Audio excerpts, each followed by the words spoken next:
Vamos lá, vamos iniciar mais uma aula, e a aula de hoje é muito importante. Como advogar no direito imobiliário? Vamos começar do começo? Nós temos duas formas de adquirir propriedade no Brasil. A primeira forma, sim, é a forma originária, que se dá de diversas formas, mas para o direito, da forma mais didática e prática, nos interessa muito o uso capião.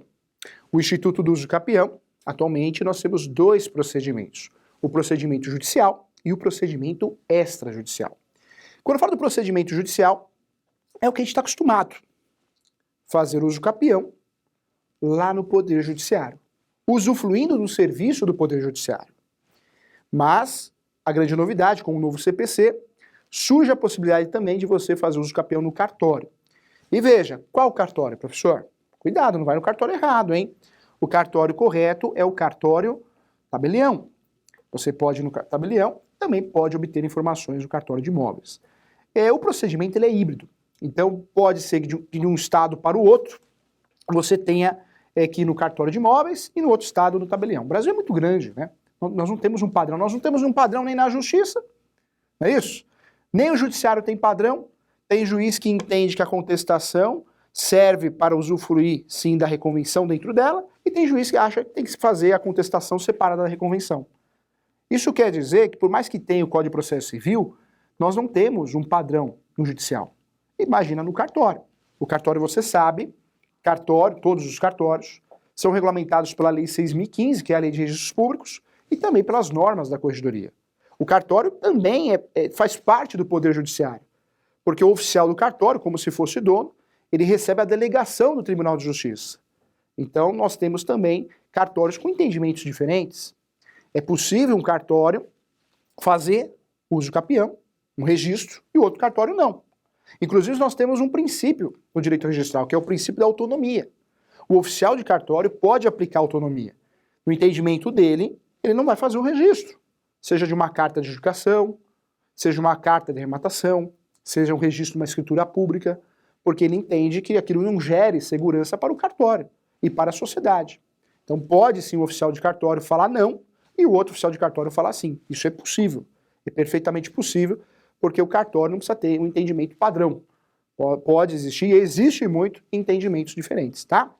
Quando eu falo do uso capião, então, feito no cartório, volto a falar, alguns estados você inicia, né, no cartório de imóveis, o procedimento administrativo, ou extrajudicial, o nome mais adequado, e outros estados você vai no tabelião de notas, ele que vai iniciar o procedimento. Fato é que esse procedimento ganhou força e regulamentação devida a partir do Código de Processo Civil novo. O Código de Processo Civil novo, ele trouxe diversas novidades, né? A primeira novidade foi, sim, a audiência de conciliação e mediação. Isso não existia, não existia. Eu lembro que no passado, quando o professor queria usufruir de uma audiência de conciliação e mediação, eu tinha que marcar no próprio escritório, conversar com outro advogado, tentar fazer uma reunião. Não tinha essa audiência. Quando não, eu levava no juizado especial civil.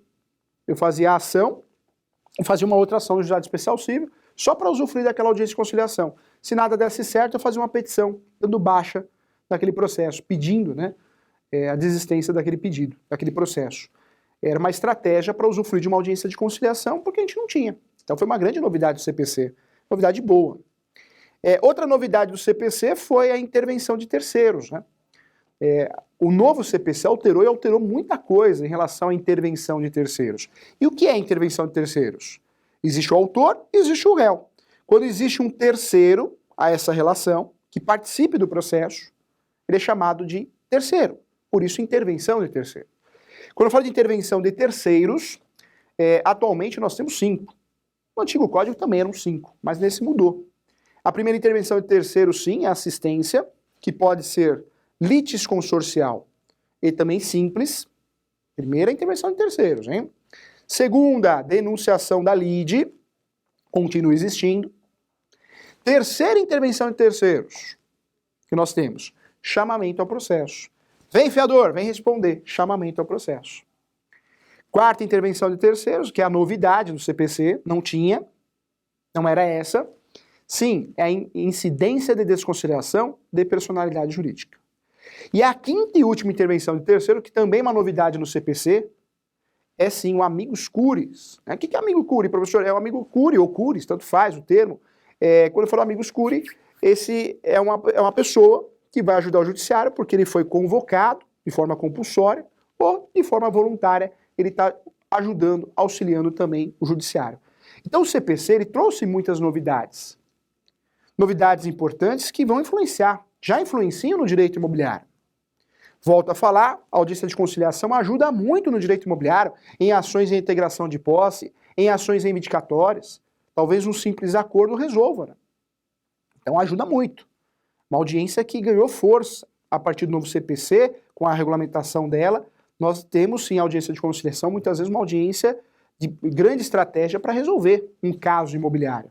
Seja um caso de locação, despejo, revisional, seja um caso também de ações possessórias ou petitórias. Então, interessante a ação. Outra novidade do CPC que ajudou o direito imobiliário foi a unificação dos recursos, os prazos, né? No passado nós tínhamos o agravo de instrumento 10 dias, o recurso de apelação 15 dias e o embargo de declaração 5 dias. Atualmente os recursos foram unificados, isso é muito bom para o direito imobiliário. Nós temos aí os recursos com o prazo unificado de 15 dias. A única exceção é realmente o embargo de declaração, que continua sendo 5 dias. Mas todos os outros recursos, o prazo é 15 dias. Então, embargos de declaração, 5 dias. Mas quando eu falo de recurso de apelação, 15 dias. Quando eu falo de recurso de agravo de instrumento, 15 dias. Recurso ordinário, extraordinário, 15 dias também. Isso foi muito bom. Isso ajudou também o direito imobiliário. Quando eu falo de advogar no direito imobiliário, mais que conhecer a parte processual, você precisa dominar a parte material, né? Senão você não consegue advogar no direito imobiliário. Ainda falando de direito processual, você precisa lembrar que o novo CPC, ele readecou as provas. No antigo CPC existia uma bagunça, né? O novo CPC, o novo Código de Processo Civil, para ajudar, sim, ajudou muito o direito imobiliário, ajudou muito o advogado que atua no direito imobiliário, ele conseguiu criar uma forma mais dinâmica, didática, objetiva em relação ao estudo das provas. Hoje podemos dizer, sim, que nós temos 2 provas aplicadas em processo civil, que também são aplicadas no processo imobiliário. A primeira prova que aparece no processo civil e é aplicada ao processo imobiliário, sim, é a prova oral, chamada também de provas orais. Professor, o que são provas orais? Provas orais, nós temos de um lado as testemunhas e do outro lado o depoimento pessoal das partes. No direito imobiliário, as provas orais, muitas vezes, são fundamentais para o êxito da ação. Se você pegar uma ação possessória, talvez o seu cliente não tenha a prova de posse, mas as testemunhas vão ajudar, e vão ajudar muito. Quando eu falo de uma situação locatícia que não tem contrato de locação escrito, talvez as testemunhas vão resolver essa situação. Então, trabalhar com as provas orais, tanto na parte testemunhal como depoimento pessoal, que é o depoimento do autor e do réu, é fundamental para o sucesso na ação imobiliária. Ainda dentro das provas orais, sempre a prova oral vai ser apresentada onde? Em uma audiência chamada audiência de instrução e julgamento. Na minha opinião, e de muitos juristas, a audiência de instrução e julgamento é sim a audiência mais importante do processo civil. Porque é uma audiência para valer, é a bambambam. Depoimento pessoal de um lado, depoimento pessoal do outro, as partes vão apresentar testemunhas, o autor e réu. Então é uma audiência fundamental para o sucesso numa ação de direito imobiliário. Então, interessante, hein? Cuidado, no Brasil, segundo o sistema processual civil, que é utilizado pelo direito imobiliário, nós temos aí praticamente 4 audiências. 4 audiências de verdade. A primeira audiência é a de conciliação e mediação, prevista no artigo 319, como requisito da petição inicial. A audiência de conciliação e mediação é uma novidade do CPC, audiência para fazer acordo. Pode ser que um juiz faça essa audiência. Atualmente, nas grandes metrópoles não é o juiz, mas um conciliador. Eu prefiro dessa forma. Eu acho que o juiz às vezes assusta, né, as partes. Quando é um conciliador fica mais leve, mas tem que ser um conciliador preparado entre nós, né? Você pegar um conciliador que não esteja preparado para fazer uma audiência dessa, ele vai mais atrapalhar do que ajudar. Então tem que ser um conciliador que tem o dom de conciliar, não botar fogo para sair briga, não é isso? Segunda audiência que nós temos no processo civil, que interessa ao direito imobiliário, sim, é a audiência chamada audiência de instrução e julgamento, acabamos de falar. É a audiência que as partes podem falar, chamado depoimento pessoal. que é a audiência também que eu posso apresentar as testemunhas, ok? Então, audiência muito importante. Terceira audiência, que é utilizada assim no direito imobiliário, também audiência de Código de Processo Civil, é a audiência chamada audiência de justificativa ou justificação. Professor Júlio, o que é audiência de justificativa ou justificação? Então vamos lá. A audiência de justificativa ou justificação é uma audiência muito importante, porque quando você faz o pedido de tutela antecipada, você usufrui o pedido de tutelas provisórias, pode o juiz marcar essa audiência antes de decidir a respeito dessa tutela provisória. Ou seja, em português claro, as liminares, né? O povo gosta de falar isso, liminar. O juiz, antes de dar uma decisão a respeito de uma liminar, ele pode, e normalmente marca atualmente, agenda essa audiência de justificativa ou justificação. Isso acontece muito, sabe aonde? Nas ações possessórias, né? Eu faço uma reintegração de posse, lembrando que a reintegração de posse, existe o instituto da posse velha e posse nova. Quando eu falo de posse nova, você pode pedir, e existe uma possibilidade de êxito na desocupação através de uma liminar. E quando a posse é velha, que é uma posse de mais de ano e dia, você pode até pedir, mas você não vai levar esse pedido. Você não vai conseguir êxito no pedido de liminar, porque já existe uma regra muito clara dentro do Código Civil, do Código de Processo Civil, entendimento doutrinário e jurisprudencial, que você consegue uma liminar numa ação possessória quando a posse é nova, menos de ano e dia. Quando é mais de ano e dia, você não vai conseguir isso nessa liminar. Então, cuidado, hein? Eu aviso sempre meus alunos, advogados, corretores, não vai ficar pedindo só por pedir. Quem faz isso não sabe o que está fazendo, hein? Você tem que pedir com a chance, com a oportunidade de êxito.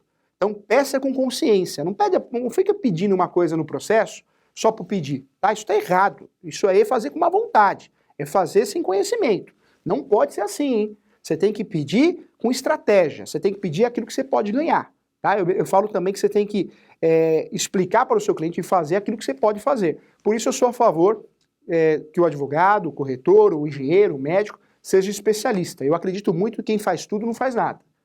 Como pode um advogado ser criminal e imobiliário? Como pode um advogado mexer com a aposentadoria e querer mexer com o imobiliário? Não dá, não tem conexão. E a mesma coisa o corretor. Ah, eu sou corretor de imóveis, mas também eu sou contador e eu também faço Uber. Nada contra, é um baita trabalhador. Mas você pensa comigo, você vai ter sucesso na sua carreira? Você faz tudo, quem faz tudo não faz nada. Cuidado, tá? Então é importante deixar claro isso. Volto a falar aqui então, olha só. Audiência justificativa, a terceira audiência, hein? Falamos da primeira, conciliação e mediação. Falamos da segunda, instrução e julgamento. Estamos na terceira. A audiência de justificativa ou justificação é uma audiência que o juiz pode marcar quando ele acha necessário, não é obrigado, antes de julgar uma liminar, ok? Didático assim, hein? Vamos lá, quarta opção, hein, de audiência, quarta e última opção, né? Uma audiência que apareceu, né, antiga já tem fundamento legal, mas mais utilizada nos últimos tempos, que é a chamada audiência, anota aí, saneamento, também utilizada no direito imobiliário. O que é audiência de saneamento, hein? O direito imobiliário é muito complexo, né? Vamos dizer que o juiz, por mais que você, advogado, tenha apresentado as provas, o advogado do autor, o advogado do réu, o juiz olha para aquela situação, para aquele processo e fala, opa, eu não estou convencido ainda, eu vou marcar uma audiência para eu tirar as dúvidas antes de julgar. A audiência de saneamento é igual ao despacho senador. O juiz marca antes de julgar, só para tirar as dúvidas e poder julgar melhor. Então seria aí a quarta espécie de audiência, chamada audiência de saneamento. É a audiência do juiz, hein? Ele marca para tirar dúvidas e julgar melhor. Quando eu falo da forma de adquirir propriedade, então, nós falamos da originária, ou chamada também primária. Eu trouxe o exemplo uso capião. Lembrando que no uso capião, nós temos aí dois procedimentos. Volto a falar, nós temos duas formas de adquirir propriedade no Brasil. A primeira é originária e a segunda derivada. Estamos na originária. O maior exemplo que eu tenho para você realmente é o Instituto do Uso Capião, que tem dois procedimentos, judicial ou extrajudicial. Lembra você também, temos dois procedimentos, porém nós temos mais de 36 modalidades, hein? É muita espécie de uso capião. Muitas na lei, né, muitas na legislação e outras doutrinárias jurisprudenciais. O que é doutrinária jurisprudencial, professor? Não aparece na lei. Não aparece na lei, não aparece no artigo, mas existe. É igual a ação de indenização de fundo de comércio. É igual a ação de declaração de afetividade. São ações que não tem lei, não tem artigo, mas existe. Saiba disso, tá? O direito é assim, o direito brasileiro. Esquece agora a forma originária. Vamos para a segunda forma de adquirir propriedade no Brasil. A segunda forma é através dos contratos imobiliários. Eu gosto muito, no meu livro eu classifico assim, acho que fica didático e prático, é a realidade da vida. Por mais que o direito imobiliário use os contratos do direito civil, aqui eu costumo dizer que nós temos aí 5 contratos para adquirir propriedade, tá? Por isso não vou falar contratos de fiança, que é mais voltado à locação, mas tem outros contratos. Então não estou falando só esses contratos de forma taxativa, existem outros. Mas na compra e venda de propriedade, tem 5 contratos aí que interessam para nós vamos estudar um por um. Compra e venda, pagamento à vista, promessa e compromisso. Alguns doutrinadores defendem que o contrato de promessa e compromisso é a mesma coisa. Eu, como doutrinador, não defendo isso. Acho que no direito imobiliário, promessa a gente usa quando a gente compra o imóvel na planta e o compromisso nós usamos quando compramos um imóvel já usado. Defendo isso porque a prática nos ensina isso e o cartório entende isso. Então, eu sou muito prático. Você que me conhece, aqui eu não fico filosofando, não. Quero ajudar você. Fico filosofando e não resolve. O cartório pensa assim, vamos pensar igual o cartório. É ele que vai decidir se vai registrar ou não, não é isso? Olha que interessante, ó. Esses contratos imobiliários são contratos para efetivar, realizar a forma de adquirir propriedade derivada. Cuidado, né? Nós já sabemos, aprendemos na graduação, ou pelo menos deveria ter aprendido na graduação, que a compra e venda de imóvel, quando é feita acima de 30 salários mínimos, deve ser feita através da escritura pública. Quem faz escritura pública, hein? Quem? Sim, é o cartório, tabelião de notas? É isso, escutei, você falou, escutei daqui. É o tabelião de notas, é isso mesmo. Não vai querer fazer escritura pública lá no registrador, hein? Pelo amor de Deus, hein? No cartório de registro de imóveis, tá errado, hein? Ah, professor Júnior, mas na minha cidade ele faz as duas coisas. Não é isso não, presta atenção aqui, que eu vou te explicar. O oficial de cartório, ele passou num concurso. Ele recebeu a delegação do Tribunal de Justiça. Quem trabalha com ele é CLT, já foi estatutário, hoje é CLT. No passado, tinha muito cartório que não pagava as contas. Então, o Poder Judiciário virou para esse sujeito e falou, olha, além de ser tabelião de notas, você também vai ser registrador, tudo bem? Ah, tudo bem. Então, nós temos algumas exceções, mas é difícil, hein? Porque o Brasil é muito grande. E outra coisa que acontece também, para economizar, para diminuir as despesas, vira o registrador oficial do cartório de imóveis, vira para o tabelião amigo dele e falou, ô tabelião, meu amigo, vamos fazer assim, vamos alugar um prédio, a gente divide o aluguel, eu fico em cima, você fica embaixo? Pronto. Por isso, você na sua cabeça, o cartório é no mesmo lugar, mas são cartórios diferentes, um está no andar de baixo, o andar de cima, né? Está no térreo, o outro está no primeiro andar. Por quê? Porque, na verdade, estão dividindo despesa, mas cada cartório tem as suas atribuições, tá bom? Quer saber mais sobre direito imobiliário? Continue acompanhando as aulas do professor Júlio aqui na TV Cresce, com muito carinho, tá bom? Eu espero você até a próxima aula. Um abraço!